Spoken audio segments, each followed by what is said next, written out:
반갑습니다. 방금 소개받은 충북대 국문과 교수 오세정입니다.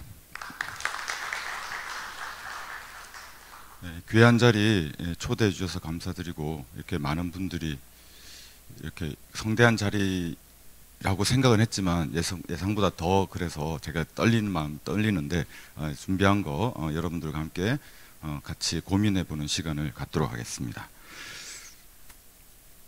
예, 저는 이번에 그 의뢰를 받고 크게 이제 세 가지 주제를 생각해 봤습니다. 충주, 그다음에 지역 정체성, 문화 콘텐츠. 그러니까 제가 충북대학에서 충북 연구를 지금 10년 넘게 계속 좀 해오고 있는데, 되게 중요한 주제인데, 이게 사실 생각보다 이렇게 중요하고 우리가 뭔가 가까이 있는 것 같지만 실제로 연구를 하고 이걸 개발하는 데서 상당히 어려움이 있습니다. 그래서 이 세 가지 지역과 지역 정체성과 문화 콘텐츠라는 이 세 가지의 어떤 공통 분모를 뽑아낼 수 있는 것을 저는 제 나름대로 어떻게 설정을 했냐면 지역 전설, 여기에 초점을 맞춰봤습니다. 그래서 이걸 중심으로 충주라는 지역과 그 지역 정체성, 그리고 이거에 대한 어떤 문화 콘텐츠, 이것이 어떻게 앞으로 연구되고 개발되어야 되는가에 대해서 여러분과 함께 고민해 보도록 하겠습니다. 그래서 크게 제 오늘 이 발표에서는 네 가지 정도의 그 화두를 던지고 있습니다. 첫 번째는 지역 정체성 확립을 위해서 활용 가능한 지역의 문화자산이 뭐가 있을까? 물론 이제 답은 아까 처음 말씀드린 것처럼 지역 전설인데요. 이제 과연 그럼 지역 전설이 뭐고 어떤 의미가 있는지 이런 걸 한번 살펴보겠습니다. 두 번째는 지역 정체성이라는 게 뭘까? 우리가 지금 로컬리티라는 아주 중요한 화두를 우리가 접하고 있는데, 이게 과연 다들 지역성, 지역 정체성, 로컬리티 말은 하는데 이게 과연 뭔지 사실은 찾기가 어렵습니다. 그래서 그런 것들에 대해서도 그럼 이걸 도대체 어떻게 찾을 건지, 이게 뭔지 이런 것들을 한번 고민해 보고요. 세 번째가 지역 정체성 확립을 위해 지역의 전설을 어떻게 연구하면 좋을까? 이 부분에 대해서 한번 고민을 해보고, 마지막으로 충주의 지역 정체성 확립을 위해 지역 전설을 어떻게 콘텐츠화할까? 사실 이 네 번째가 제일 중요한데, 콘텐츠화하는 건 또 이 창의성 있고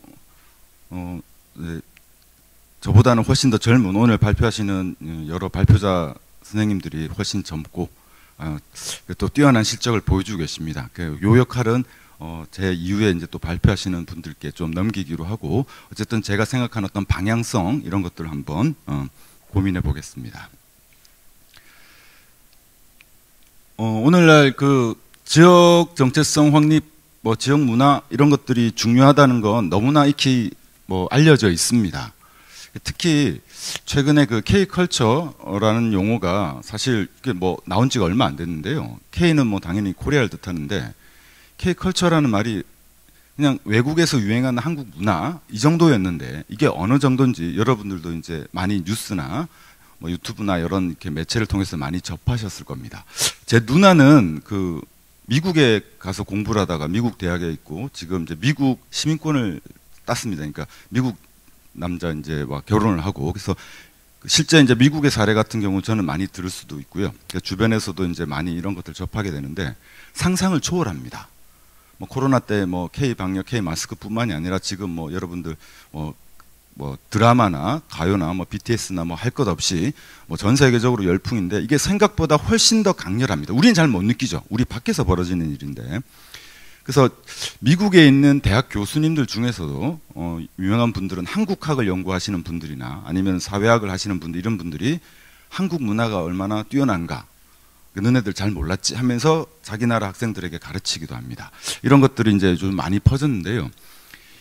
K컬처, 우리 한국 문화는 우리가 그냥 먹고 입고 쓰고 사용하는 여러 다양한 생활 문화, 우리가 듣고 하는 대중문화, 이런 것들이 이렇게 인기가 좋은지 우리는 모르고 있는데, 실제 이런 것들은 우리 사회가 글로벌화 되면서 퍼진, 그러니까 생긴 유행한 어떤 현상인데요.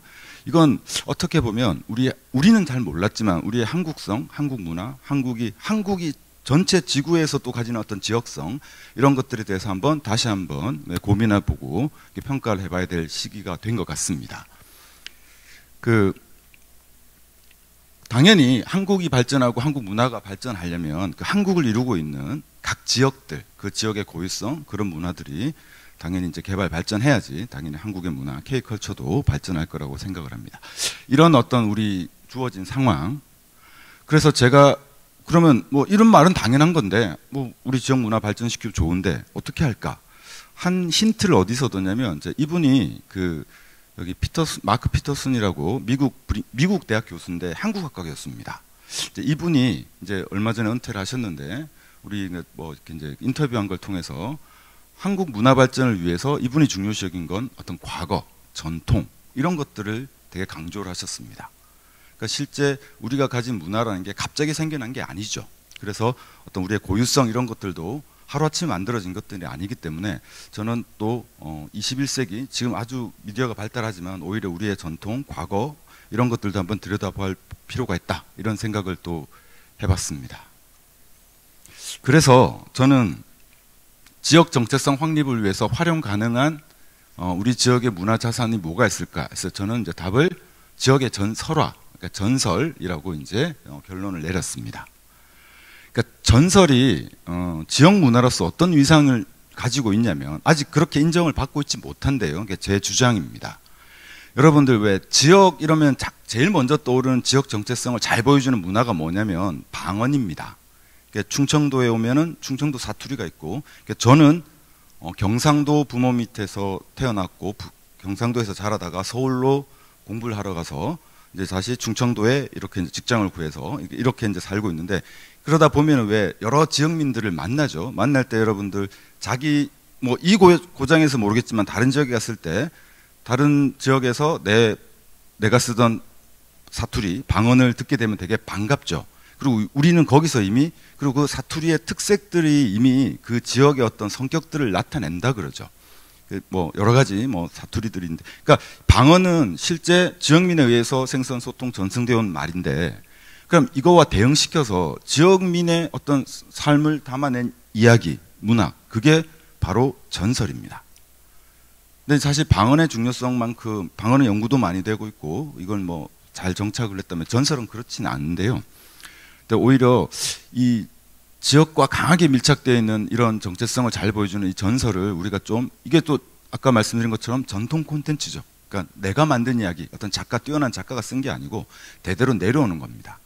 그래서 문화 콘텐츠를 개발할 때 약간 조심하셔야 될 게 뭐냐면, 왜 유명한 작가가 뭐 어느 마을의 배경으로 뭐 소설을 썼다, 시를 썼다, 어떤 뭐 가수가 뭐 어떤 뭐 목포를 배경으로 뭐 항구 도시를 배경으로 노래를 불렀다. 그러면 그게 문화 콘텐츠로 엄청 성공을 하는데 실제 이게 상당히 위험 요소가 있습니다. 왜냐하면 뭐 한때 유명했던 작가가 충청도 같은 경우에 그 청주 주변에 문이마을 뭐 이런 데서 뭐 이제 그 시를 써서 문이마을이 되게 유명해졌고 그 작가가 유명해졌는데 그 작가가 미투 사건으로 인해서 지금 이제 활동을 못 하고 있거든요. 그런 경우도 생기고, 뭐 친일 행각이 밝혀져 가지고 유명한 작가였는데 그분은 이제 더 이상 지역에서 대표 작가로 밀 수 없거나 이런 경우들이 종종 발생합니다. 그리고 저작권 문제도 있고요. 그래서 사실은 근데 전설은 원저자가 있는 게 아니라 그 집단의 구성원들이 함께 만들어 온 이야기거든요. 할머니, 할아버지로부터 들은 이야기를 쭉 듣고 마을에 이렇게 전해져 내려온, 그래서 아주 자유롭게 우리가 활용할 수 있는, 그리고 우리 지역과 가장 연결이 돼 있는, 그 어느 지역에 가면 무슨 뭐 문학관이 발달했고 한데 사실 그 지역하고 별 상관이 없는 경우가 많습니다. 그런 것들을 생각할 때 우리가 조금 더 전문적으로 고민할 때 우리가 우리의 지역 전설에 관심을 가져야 된다, 이런 생각을 해봤고요. 그 다음에 지역 전설이 실제 경제적 가치, 제가 경제학 전공 교수님하고 같이 팀으로 무슨 과제를 수행했었냐면, 그 경제인문사회연구회에서 하는 과제 중에 그 지역 전통 이야기, 방금 말씀드린 어떤 충북을 단위로 대상으로 했는데요. 충북의 전설을 우리가 어떤 문화적 의미가 있나, 그 다음에 하나는 플러스 어떤 경제적 가치가 있나를 이제 조사를 해봤는데, 그 결과 이게 2013년도의 결과물인데요. 연간 200억 정도의 그 가치가 나왔습니다. 상당히 이제 높은 가치죠. 그래서 그리고 이건 뭐 저작권 문제라든가 소유권이나 지적재산권으로부터 상당히 자유롭고 그 지역을 정말 대표할 수 있는 좋은 문화 가치를 가진 문화 자산인데, 실제로 잘 활용을 못 해왔죠 그동안. 뭐 제 연구자인 제 잘못도 있을 거고, 그동안은 항상 실물 위주, 뭐 관광, 환경이나 이런 것들에 관심을 가졌다면 이제는 좀 우리 지역의 이런 고유한 문화자산에도 좀 관심을 가지자라는 게 제 오늘 말씀드린 것 중에 중요한 주장입니다.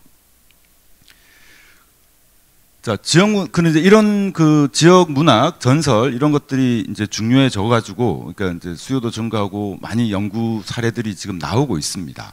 그런데 문제가 뭐냐면 여전히 도대체 왜 이 전설을 가지고 우리 지역을 대표한다고 이야기할까?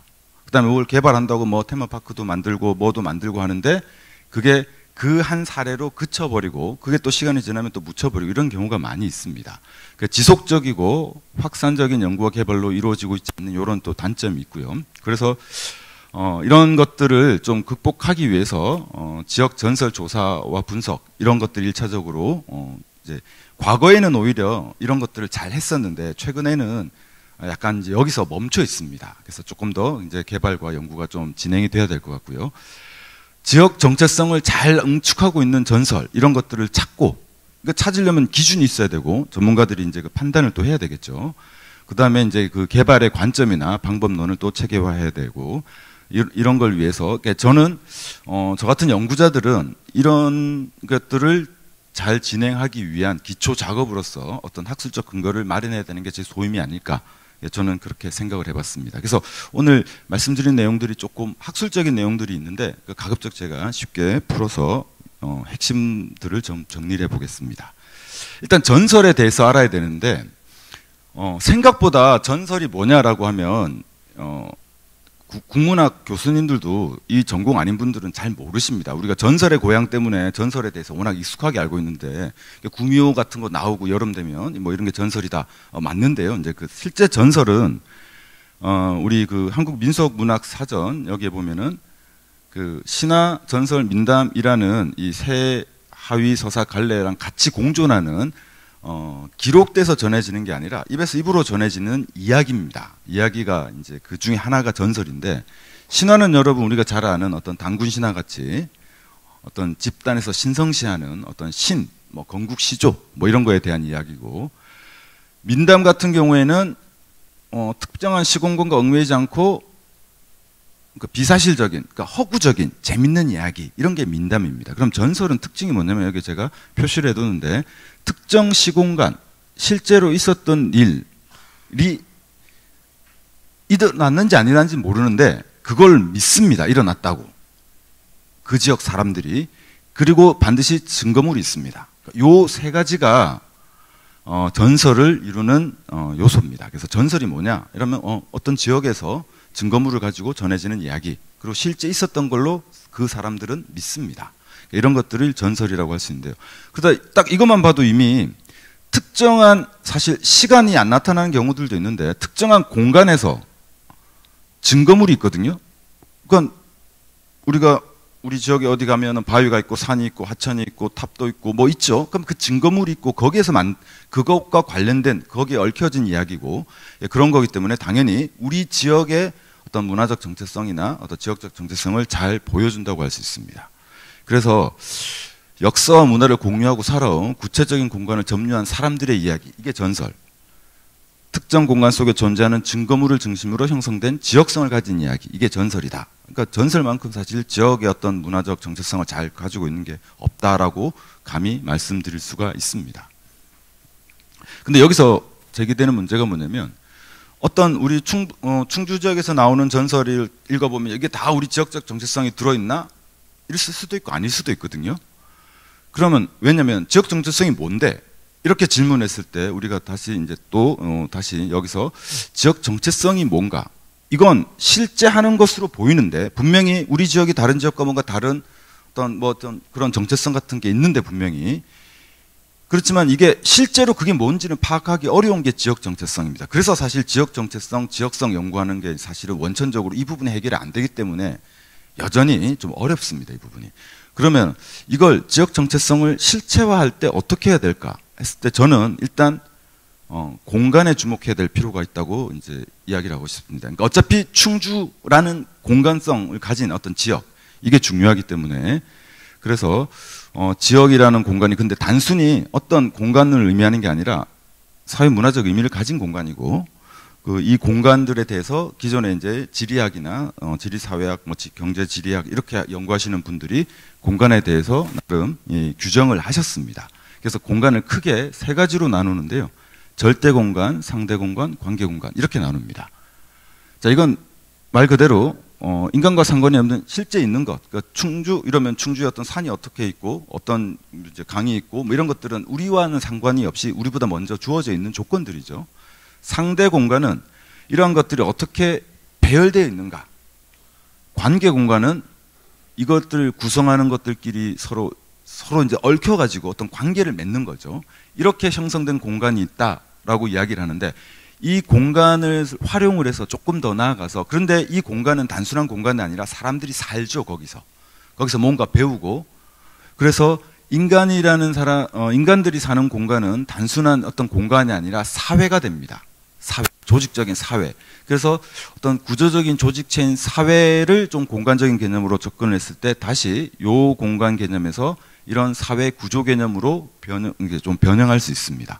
그래서 실제 구조라는 게 있고요. 이건 뭐냐면 객관적으로 존재하는 어떤 양식. 우리 충주라는 사회가 있으면 이 사회 내에서 관계 구조. 이건 뭐냐면 충주가 다른 지역과 맺고 있는 관계에서 나오는 우리의 어떤 정체성, 뭐 지역성 이런 것들이 있고요. 상징 구조는 문화나 이데올로기, 심리적 차원에서 형성되는 우리 지역민이 가진 어떤 성격 뭐 이런 것들이라고 할 수 있겠습니다. 그래서 지역 정체성을 학자들에 따라 상징 구조에서 이게 지역 정체성이야 라고 하는 분들도 있고 또 어떤 분들은 여기에서도 우리의 어떤 지역 정체성을 찾을 수 있고 여기에서도 저는 이제 후자의 입장인데요. 어떤 실제 구조를 통해서도 우리가 자연을 바라볼 때 강이나 산이나 이런 걸 볼 때 우리가 만들어진 전설을 통해서도 우리 지역이 가진 어떤 특성, 우리 지역민들이 가지고 있는 사고 같은 게 드러나거든요. 그런 것들도 볼 수 있고, 그 다음에 다른 지역과의 관계를 통해서 우리가 이제 가지게 되는 어떤 아이덴티티가 있습니다. 이제 그런 것들 포함했을 때 각 사회 구조를 통해서 우리는 지역 정체성을 확인할 수 있습니다. 그래서 이런 그 지역 정체성의 문제가 학술적으로 조금 접근했을 때 이 찰스 샌더스 퍼스라는 이분이 그 미국의 철학, 뭐 논리학, 뭐 과학 이런 여러 분야를 전공하신 분인데요. 이분이 인간의 사고하고 인간의 사고의 대상인 어떤 자연 세계하고가 일치한다는 이론적 사고를 바탕으로 해가지고 세상을 범주를 나눕니다. 세상의 모든 존재하는 것들을. 그 다음에 이 존재하는 것들뿐만이 아니라 인간의 사고 자체도 이 존재하는 대상의 범주와 마찬가지로 바깥에 세 개의 범주가 존재하면 인간의 사고도 세 가지의 범주가 존재한다. 이렇게 보는 입장인데요. 그걸 이제 1차성, 2차성, 3차성이라는 걸로 표현을 했습니다. 그러니까 쉽게 말씀드리면 1차성은 있는 그대로의 어떤 그 성격. 예를 들어 제가 있으면 제가 가진 어떤 키가 얼마고 뭐 남성이고 나이는 몇 살이고 뭐 이런 것들 이런 것들이 있겠죠. 기본적인. 근데 2차성은 뭐냐면 이건 조금 더 이렇게 존재나 행위, 뭔가 제가 어떤 행위를 하고 타인과 관계를 맺고 하는 여러 가지 어떤 그 2차적으로 발생하는 주어진 관계에서 더 나아간 거고요.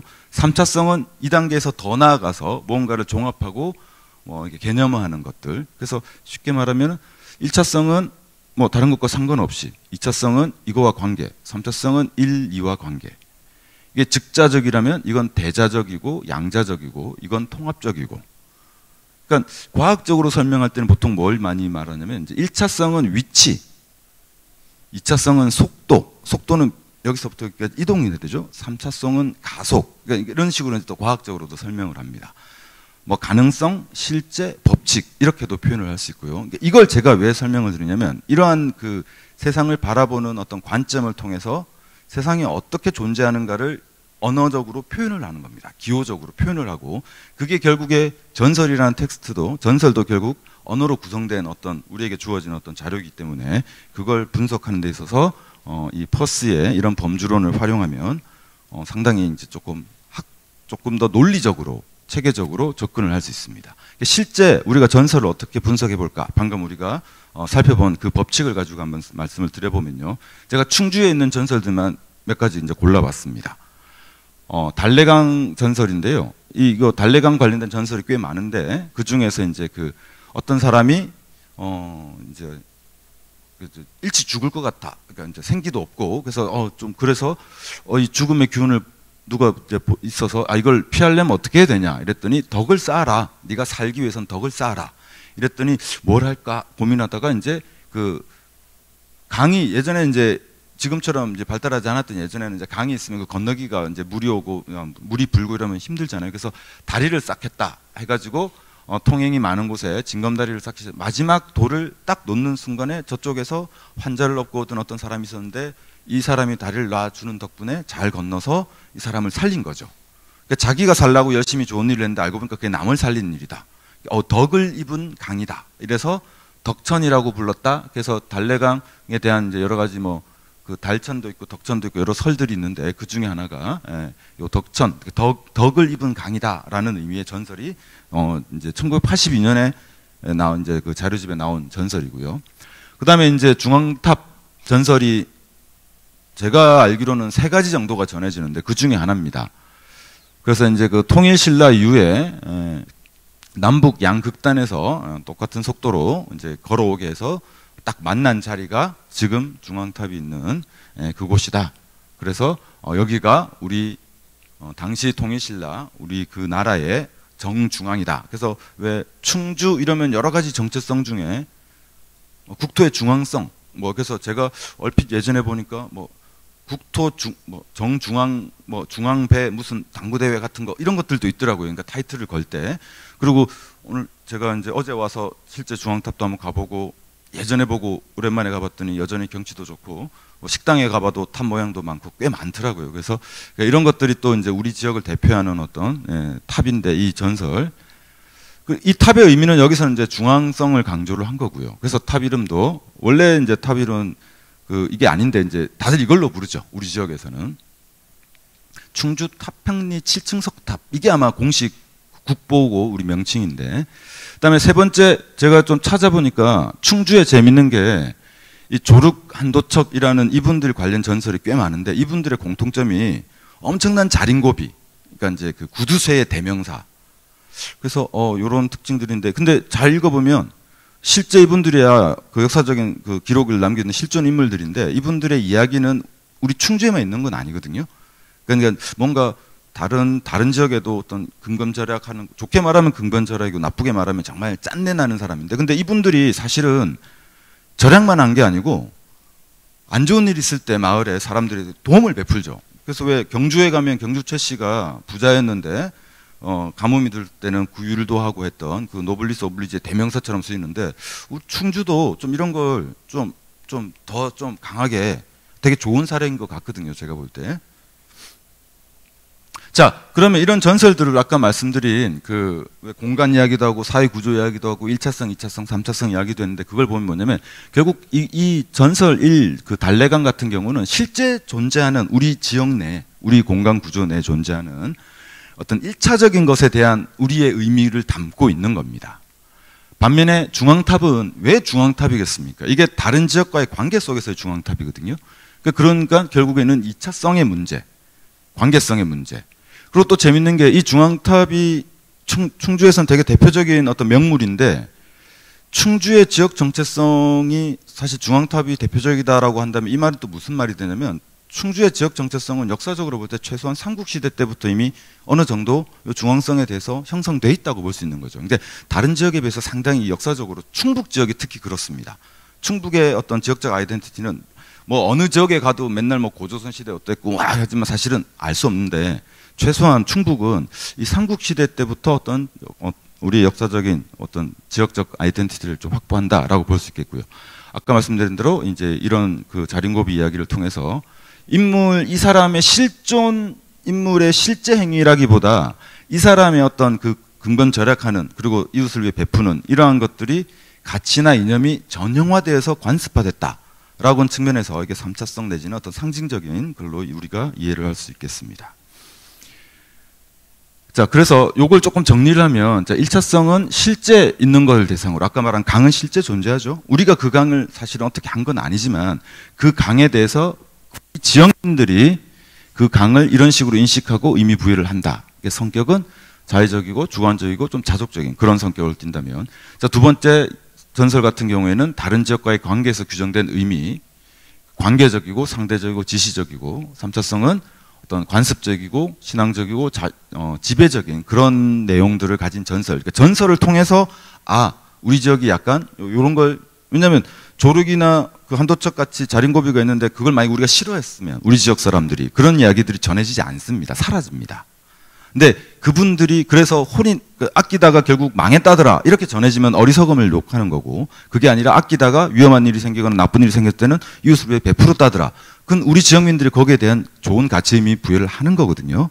그러니까 어느 지역이나 충신, 효자, 연려, 열부 이런 이야기는 많지만 우리는 뭐 어딜 가도 효자의 마을 어디 이러는데, 사실 그것보다 조금 더 우리는 특색 있게 이런 것들도 한번 살펴보는 것도 좋지 않을까 한번 생각을 해봤습니다. 그 다음에 이제 실제 이제 전설을 어떻게 분석할 것인가, 그러니까 우리가 연구와 개발을 염두에 둔 분석 방법을 제가 한번 고민을 해봤는데요. 전설 연구가 그다지 활성화는 안 돼 있는데 다른 연구 활성화된 사례를 제가 여기서 참고를 해서 제가 제시하는 아이디어가 어떤 거냐면, 전설하고 제일 좀 비슷한 게 뭐냐면 저는 사진이라고 봤습니다. 이게 뭐냐면, 전설은 다른 문학과 달리 문학은 실제 존재하는 걸 쓴 이야기가 아닙니다. 그런데 전설은 아까 보여드렸다시피 실제 존재하는 증거물을 대상으로 만들어져서 그 지역 사람들은 그게 실제라고 믿습니다. 그렇기 때문에 사진은 실제 존재하는 대상을 찍은 게 사진이죠. 실제 존재하는 대상을 이야기화한 게 전설입니다. 그렇기 때문에 실제 대상을 기호화한 게 사진의 어떤 광학적인 법칙으로 이제 어떤 그 만들어낸 거 사진이라면, 증거물을 대상으로 기호화한 게 전설이고, 그러니까 결국에 사진과 피사체의 관계는 전설과 증거물, 대상의 관계다 이렇게 놓고 볼 수 있습니다. 그래서 실제 서구, 특히 이제 프랑스 쪽이나 이쪽에서는 사진 기호학이 많이 발달을 했는데요. 이때 사진을 어떻게 봤냐면, 사람들은 단순하게 생각했을 때 사진을, 여기 첫 번째 도상이라고 되어 있는데 뭐냐면, 사진은 딱 찍으면 똑같이 생긴 거가 사진으로 인화되면 나온다는 거죠. 내 증명사진 찍으면 나하고 똑같이 생겼네 라고 생각을 했던 겁니다. 그런데 그게 시간이 지나면서 사실 우리가 사진을 찍을 때 여러 가지 조작을 통해서 똑같이 찍는 게 아니라 뭔가 나름대로 색다른 의미를 부여하기 시작합니다. 그러면서부터 사진이 어느 순간 사진은 도상이 아니고 상징이야 이렇게 생각을 했었는데, 최근에는 가장 중요한 게 지표다. 지표는 뭐냐면 결국 대상과 직접적인 관계가 있다. 마치 전설이 반드시 증거물과 지역적 배경을 가져야 한다라는 것과 동일한 논리입니다. 그래서 이 논리를 가지고 우리가 전설을 한번 분석해 볼 수 있는데요. 자, 여기 이제 표가 나와 있는데, 이게 뭐냐면 표상체, 이건 뭐냐면 무언가 지시하는 것.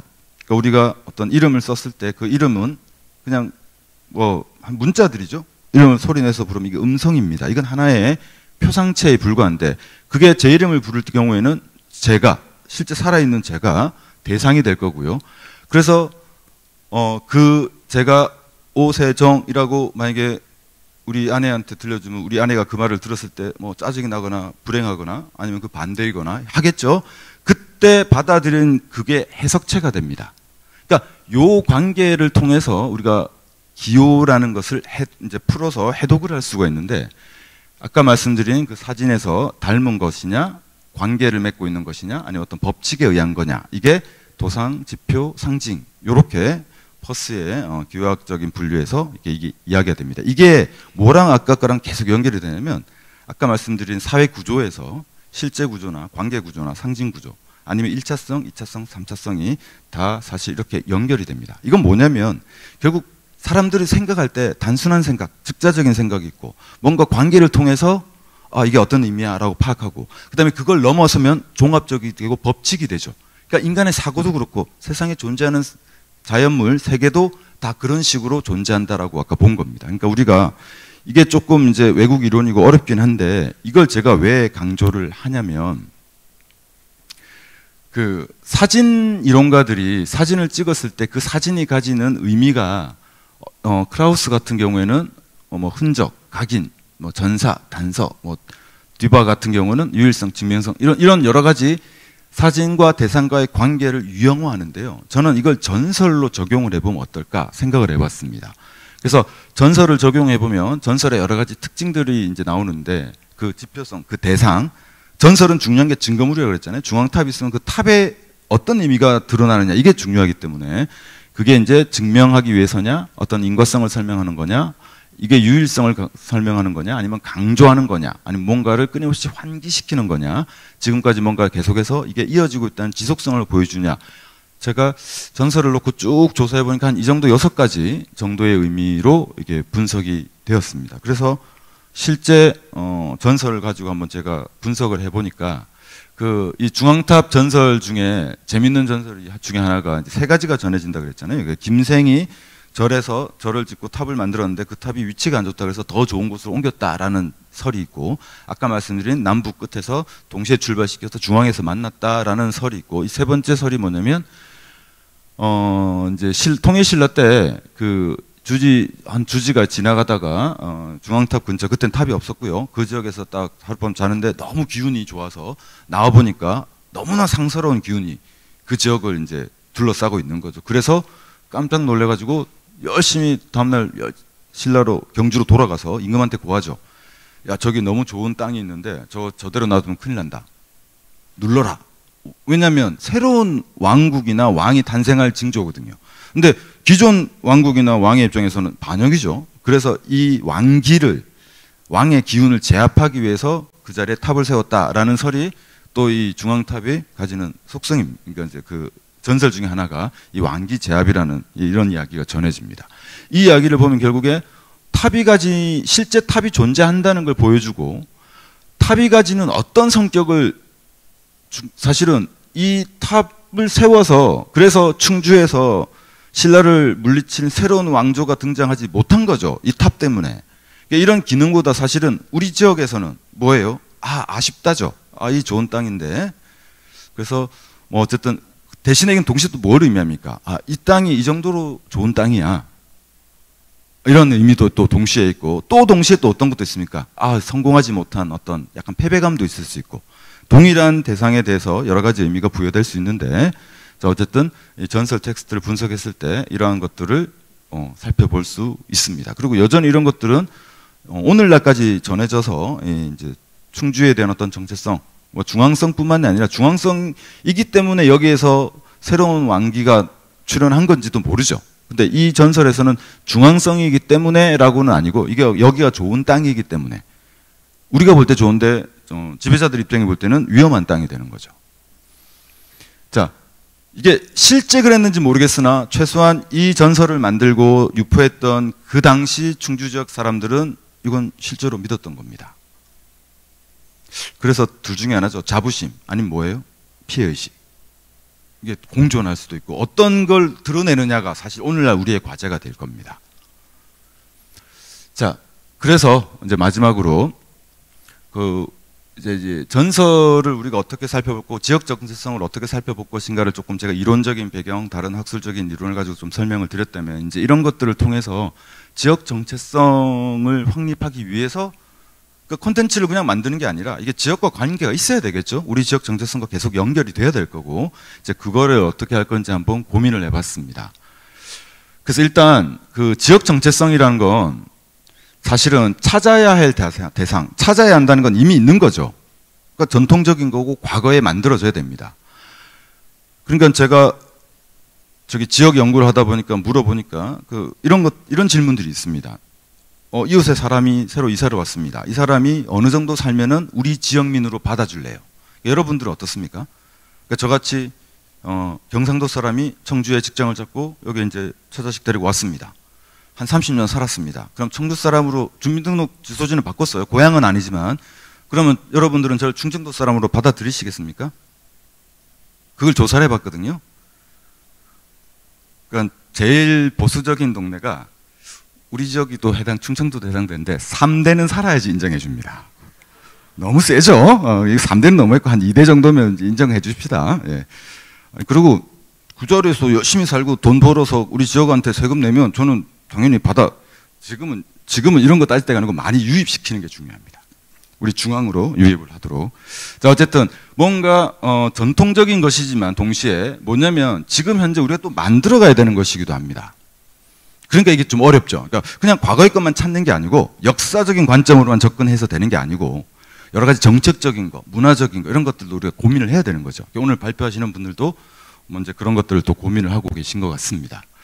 자, 그래서 이게 찾기와 만들기를 동시에 진행을 해야 된다. 저 같은 사람은 이제 학자니까 이제 찾기에 열심히 한다면 또 이제 만들기를 해야 되는 또 역할을 또 누군가는 또 해주시길 바라고 있습니다. 자, 그래서 이런 것들을 위해서 이제 제가 그나마 이야기할 수 있는 건 오늘 쭉 말씀드린 것 중에 1차성, 2차성, 3차성 이야기를 했는데 이런 것들이 뭐에 도움이 되냐면 단순히 그냥 중앙탑 전설 유명한데 그거 갖다가 뭐 컨텐츠 한번 만들어 봐 이게 아니고요. 뭔가 포인트가 있겠죠. 어떤 게 우리 지역 정체성을 잘 나타내나. 그럼 우리가 이번엔 뭘 중심으로 개발할까. 이런 것들을 할 때 논리적 근거가 될 수 있습니다. 이 근거가 있으면 이걸 내세운다가 아니라 지속성이 가능하죠. 다음에는 그러면 이번에는 1차성, 2차성, 3차성에서 2차성 중요했었습니다. 다음에는 3차성이 뭔지 여기 집중해보자. 뭐 이런 것들 충분히 가능하거든요. 아까 뭐 사진기록에서 뭐 무슨 성 쭉 나온 것들을 그냥 그대로 적용하자는 게 아니라 그런 논리를 우리가 좀 배경으로 깔고 있을 때 훨씬 더 체계적이고 체계적이어야지 그 다음에 혹시 실패하더라도 그 다음에 또 이어서 할 수 있는 지속 가능성이 생길 수 있습니다. 자, 그래서 그런 것들을 좀 고민을 해보면 좋을 것 같고요. 그래서 제가 만약에 중앙탑 전설을 가지고 콘텐츠를 개발해봐 라고 이제 과제를 준다면 저는 그냥 중앙탑 갖고 하는 게 아니라 중앙탑 전설의 1차성의 의미가 뭘까? 뭐 이런 것들을 고민해 볼 거고 2차성의 의미는 뭘까? 3차성의 의미는 뭘까? 이런 걸 한번 고민을 해 보겠다는 겁니다. 그래서 1차성 같은 경우는 이야기 자체, 2차성이라면은 이 탑과 이야기의 관계, 3차성이라면 이 탑에 관련된 이야기를 우리는 어떻게 도대체 생각하고 어떤 관습적 의미를 부여하고 있는가. 그러니까 각각의 포인트가 달라집니다. 그래서 예를 들어 1차성을 중요시하면은 이런 것들이 되겠죠. 이야기 자체를 개발하는 겁니다. 지금 뭐 저는 이제 충북대학에 있지만 충북대학이 이제 청주에 소재하니까 청주문화원 이런 데서도 이제 대학생들이나 일반 시민 대상으로 지역 문화를 가지고 스토리텔링 시곡이나 뭐 여러 가지 뭐 이렇게 이제 이런 그 글쓰기 대회 같은 걸 많이 하거든요. 그런 것처럼 이걸 토대로 해서 다양한 스토리텔링을 개발할 수 있을 거고 아니면 이제 지시 대상, 전설과 이야기의 관계, 특히 이제 전설과 관계된 것들 그러면 이제 탑과 관련된 콘텐츠 뭐 이런 것들을 개발할 수 있을 거고요. 아까 말씀드린 의미나 해석은 뭐 여러 가지 우리가 가지고 있는 풍수 뭐 이제 아까 그 중앙탑과 관련해서 뭐 중앙성의 문제나 왕기의 문제 이런 의미와의 문제 이걸 어떻게 우리가 수용하고 있나 이런 걸 가지고 중심으로 또 어떤 이미지나 뭐 콘텐츠를 만들어낼 수 있을 거라고 생각을 해봤습니다. 그래서 뭐 시나리오 같은 것도 만들 수 있겠지만 저는 어떤 생각도 해봤냐면 그냥 이건 제 아이디어 차원에서 그러니까 이제 마치기 전에 이제 그래도 뭔가 아이디어가 뭐 없나 고민하다가 저는 이 충주가 중앙에 있잖아요. 어쨌든 중앙성을 우리가 아이덴티티로 내밀고 있다면 그러면 다른 나라의 제일 센터에는 어떤 도시가 있을까? 뭐 그런 도시와의 어떤 뭐 이렇게 연결 내지 연합 어떤 중앙성이 가진 문화가 우리는 이렇게 살았기 때문에 모르는데 다른 나라에 가봤더니 혹은 각 도에서 제일 중앙인 동네들이 또 있을 거예요. 그게 도청이 있을 수도 있지만 왜 또 해안가에 또 중요 도시들이 발달하기도 하거든요. 그러니까 뭔가 중앙에 있는 사람들의 삶의 모습이나 이런 것들하고 또 비교하고 뭐 이런 것들도 저는 새로운 뭐 어떤 콘텐츠로 개발해 볼 수 있지 않을까 이런 생각도 해봤고요. 뭐 탑 뭐 이런 것도 그 자체가 그 다음에 수도가 되지 못한 비운의 도시라고 제목을 붙였는데 이건 약간 비극적으로 표현했는데 좋게 말하면 수도가 될 수 있는 이게 차후 뭐 물론 이제 우리나라 수도는 뭐 어떻게 될지는 뭐 지금 세종이 또 개발되고 있으니까 어떻게 될지는 모르겠으나 꼭 수도가 행정 수도가 아니더라도 뭔가 이 중요한 도시로서 지금은 아니지만 지금은 서울이죠. 서울이 아니라 그 다음 후보지로서 제일 좋은 곳이 어딜까? 이런 후보지들이 몇 군데 있거든요. 지역마다 가보면 어떤 왕기가 있었던 지역들이 있습니다. 청주에도 그런 전설이 있거든요. 충청도에 좀 그런 게 많아요. 그래서 그런 것들을 가지고 오히려 한번 주목해보면 지금은 아니지만 우리가 이런 자부심으로 수도가 되지 못한 거에 대한 안타까움이나 패배감이나 열패의식이 아니라 우리가 충분히 좋은 데 살고 있는데 이렇게 발현을 못했으니까 이걸 발휘해보는 그런 쪽으로도 우리가 좀 전략적으로 접근해보는 것도 필요하지 않을까 이런 생각을 해봤습니다. 주어진 시간 내에 됐는지 모르겠네요. 넘었구나. 자, 제가 사인을 못 받습니다. 5분 남겨주면 사인을 주시기로 했는데 자, 어쨌든 제 발표는 여기까지고 제가 충주를 연구를 두고 있지는 않지만 충북대학에 있으면서 충북에 대한 연구를 계속하고 있습니다.